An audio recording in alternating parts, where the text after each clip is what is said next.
Pancho Olivera, Daniel Vilota. Hoy, algo que nunca hago. Le pido a los que nos están mirando que presten mucha atención. Sí. Ahora viene lo mejor, como decía un viejo humorista. Es así. Mira, que miraba a Vilota cuando era chico. Sí, señor. Y usted también, creo. Sí, obvio. Ah, bien. Y si no, no lo citaría. y yo también. Pero Vamos a hablar, más chico. nada. Vamos a hablar de los contratos de concesión de la ciudad de Buenos Aires, más de 100, que son desconocidos. Yo creo que pasan por abajo del radar y que de alguna manera incluyen situaciones escandalosas y políticamente vuelven apetecible a la ciudad, y ahí entiendo por qué tanta pelea por interna, por qué Juntos por el Cambio muchas veces entre radicales, peronistas, se querían quedar de alguna manera, porque vos viste que la política y los negocios muchas veces se mezclan, lamentablemente. ¿Vos decís que es por plata, Pancho? Es por plata, es por plata. Estas concesiones tienen un canon. Esto es lo que los terrenos que pertenecen a la ciudad, que la ciudad se lo concesiona a un privado. El privado a cambio paga un canon, que según lo que estuve revisando, en los más de 100, muchas veces es irrisorio. Y si uno compara con, por ejemplo, lo que cobra un privado de alquiler a otro privado, digamos un restaurante, un club, que el canon es como un alquiler, en estos casos a veces ni siquiera llega al 10%. Es muy barato. Y uno se pregunta no llega al 10% de lo que sería el valor de mercado entre de privados. El valor de mercado entre privados, exactamente. Y además muchas veces incluyen empresarios cercanos al gobierno o conocidos del gobierno, del regulador, el que toma la decisión de asignar ese proceso que se hace con una licitación. Lo que a mí me dice el gobierno de la ciudad es, mira, esto es transparente, se publica en el boletín oficial, está todo. Con lo cual es más fácil, porque está todo. En muchos casos es un negocio, a veces es un negocio que a su vez subalquila, entonces se transforma como en un negocio inmobiliario. Supongamos que vos sos el gobierno, yo tengo un predio y lo alquilo a locales. Yo no puse nada.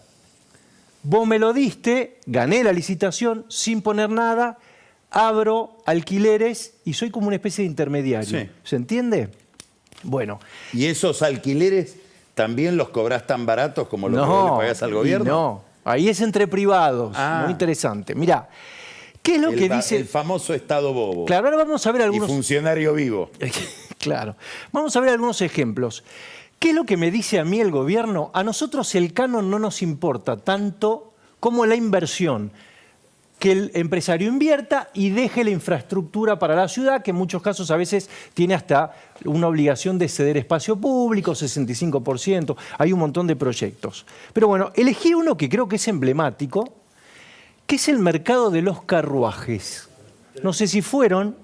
Ahí en Alem 852. Sí. La vieja cochera presidencial, ahí está. Ahí está. Ahí lo tenés. Esto pertenecía al gobierno nacional, era donde se dejaban los autos, los carruajes de la Casa Rosada, y durante el gobierno de Macri se los cede a la ciudad, ¿no? Se intercambia por un estacionamiento que hay en el CSK. Entonces, vos para que te... Mirá qué lindo que es desde arriba, hay más de 40 locales.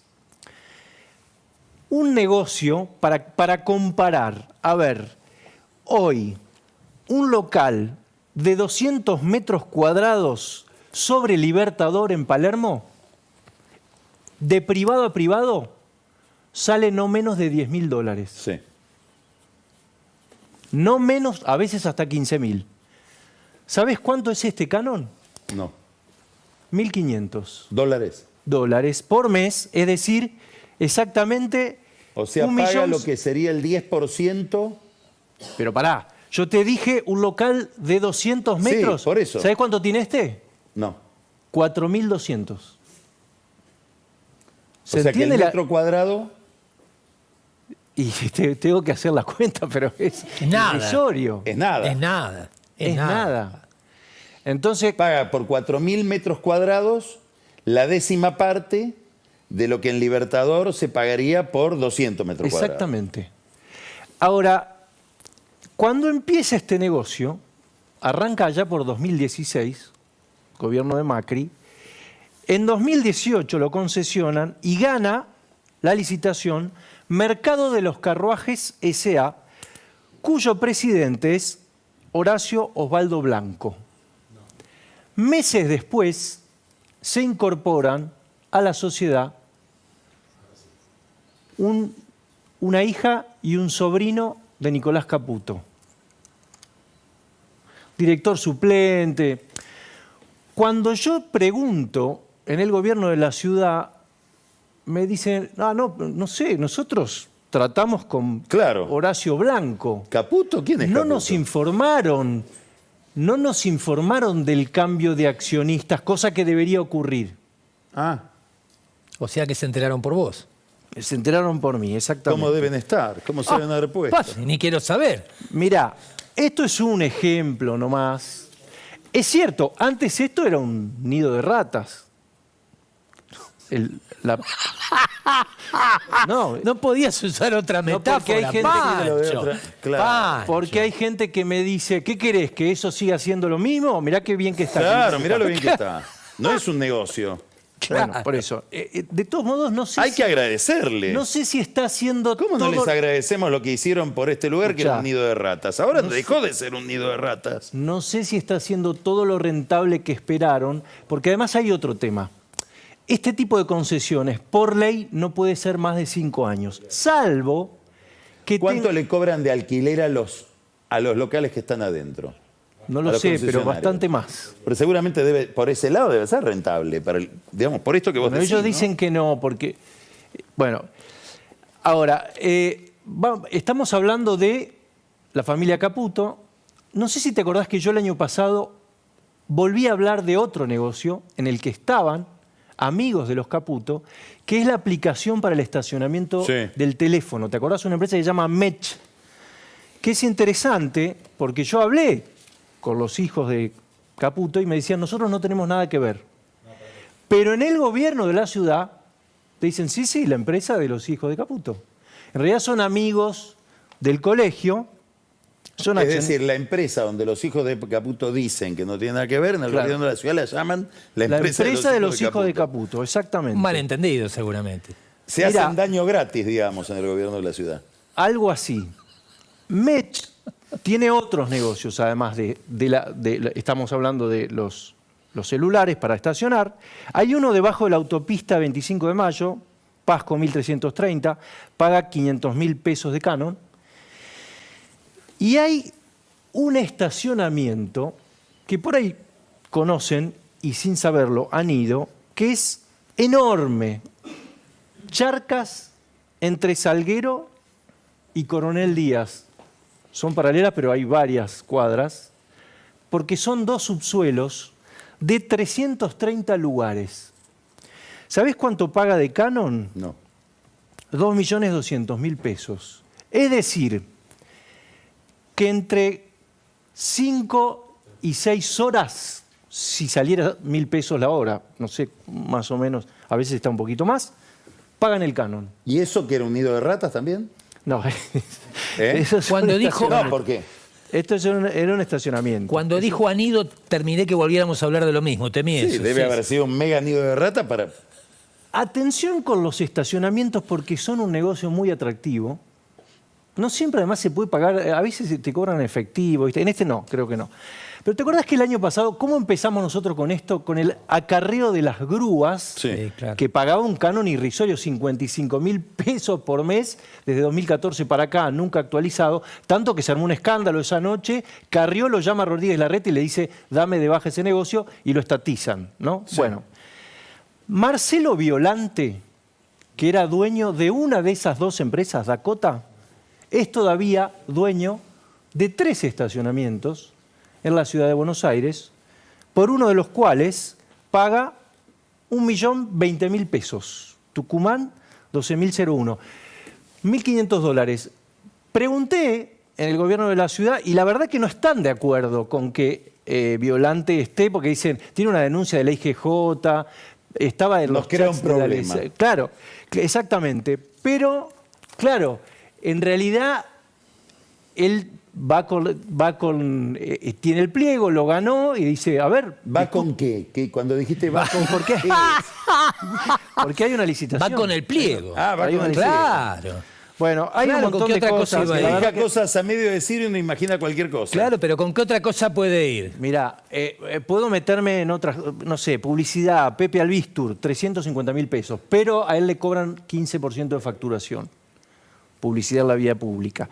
Y una última cosa, porque los locales gastronómicos acá en general sirven para comparar, ¿no? Por ejemplo, yo te traje un ejemplo, mirá, la Federación Ecuestre Argentina, que es una concesión que tienen los Wertheim, que incluye el restaurante Roldán, Sí. de Vila Manzano. Yo te había dicho un local, más o menos, bueno, elegí otro, uno en Belgrano, 150 metros cuadrados, 1.500.000 pagan. Bueno, acá 1.082.000. Se supone... 3.000 metros cuadrados. Claro, yo te estaba diciendo, pagan 150 metros en Belgrano pagan más o menos 1.500.000. Pesos. Claro. Y acá estos son, debe ser 1.000 metros más. 3.000 metros cuadrados. 3.000 metros, bueno. 1.080.000. Es decir, acá tenés... Ellos reclaman tarifa por el lado de Edenor, ¿no? De Edenor. Vila y Manzano. Eso es otra cosa, claro. Eso Pero hay el Estado no les reclama tarifa a ellos por Roldán. Digo, por la relación entre lo público y lo privado, según de qué lado estás. Yo lo que te digo es que acá son más de 100 contratos, hay que mirarlos. Es difícil actualizarlos además, porque la ley de convertibilidad no fue derogada totalmente, entonces lo actualizan por salarios de la actividad y eso siempre termina siendo problemático. Así que evidentemente hay mucho por corregir, mucho por explicar también. Muchísimo. Bueno, vamos a seguir con el tema. Muy interesante, muy interesante.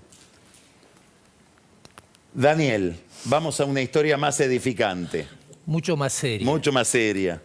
Mañana, Carlos, se va a conocer el veredicto en el jury que se le sigue a Onildo Stenfelet, que es el juez de ejecución penal número 2 de Bahía Blanca, quien en 2019 allanó ilegalmente un prostíbulo donde habría sido víctima de un robo mientras recibía un servicio de atención sexual. Esto trascendió rápidamente por la prensa. La Corte bonaerense entonces decidió aplicarle la primera suspensión a este magistrado que tiene la responsabilidad de vigilar el cumplimiento de las condenas que dicta el Departamento Judicial, por supuesto, de Bahía Blanca. El presidente de la Corte en ese momento era Eduardo de Lázari, enfocó el asunto desde el punto de vista de la supuesta falta de decoro de un magistrado. El Ministerio Público Fiscal, para poder avanzar en el jury, puso el acento en el allanamiento ilegal y en la violación de las garantías individuales de la trabajadora sexual que fue allanada, detenida y requisada sin la participación de personal policial femenino. En el alegato, la parte acusadora que lleva el fiscal Lucas Ollanarte pidió la destitución de este magistrado. Recuerdo brevemente lo ocurrido el 15 de mayo en el barrio de Villa Soldati, Bahía Blanca, Sí. Rivadavia al 2200. El juez ingresa y contrata los servicios de Jessica Ramírez Benítez, de nacionalidad paraguaya, alias La Gatúbela. Está en la causa, estoy citando un Sí, el dato expediente. muy relevante. Entra, recibe el servicio de La Gatúbela y cuando se va, descubre que le faltan 3.000 pesos y la tarjeta de crédito de la billetera. Decide, Al juez. Al juez, por supuesto. Decide regresar. Desde la puerta se comunica con el comando de la patrulla bonaerense de Bahía Blanca y le exige al comisario un patrullero. El comisario compungido le manda 5 patrulleros. Es un caso que lo amerizaba. Ingresa toda la policía, la requisa a La Gatúbela, la detiene mientras el juez le advierte de las consecuencias que va a padecer si no aparecen los 3.000 pesos y la tarjeta de crédito. Todo esto fue ratificado por La Gatúbela, que testimonió para el juicio, por algunos de los policías, otros dudaron y por supuesto ahora sus testimonios son analizados para ver si se los acusa de falso testimonio. Lo interesante de este señor Stenfelet es que está asociado a la denominada familia judicial en Bahía Blanca, pero también al peronismo primero y al kirchnerismo después. De hecho, su hermana Gilda fue designada jueza de garantías en 1998 durante el gobierno de Eduardo Duhalde, se jubiló ahora en el 2020, y Stenfelet fue designado juez de ejecución penal a propuesta del entonces gobernador Daniel Scioli en 2015, pero en apariencias con la intervención, atención a este nombre, de Christian Breitenstein, que era intendente de Bahía Blanca y renunció para asumir como ministro de la producción de Daniel Scioli. ¿Por qué es importante este dato? Porque el oficialismo en la provincia de Buenos Aires intentó darle protección política a Stenfelet con la ausencia de 3 de los 5 legisladores titulares del jury que se ausentaron sistemáticamente de todas las audiencias.